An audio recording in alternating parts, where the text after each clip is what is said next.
هي هدنه يا راجل، قاعد بيعمل مجازر يا راجل، اسمه هدنه يا راجل، مجازر بتصير يا راجل قبل هدنه، مو بيعرف هدنه قبل هدنه بيعمل مجازر يا راجل.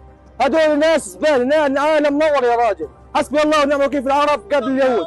حسبي الله ونعم الوكيل، حسبي الله ونعم الوكيل، حسبي الله ونعم الوكيل.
מה שעולה בעסקה היום המסתמנת, מדובר על כסדר גודל של 200 מחבלים, שהתוכנית היא לשחרר אותם חזרה לירושלים.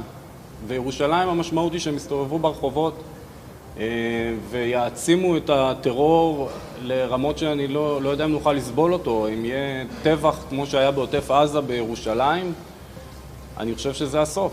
אין עוד לאן ללכת מפה.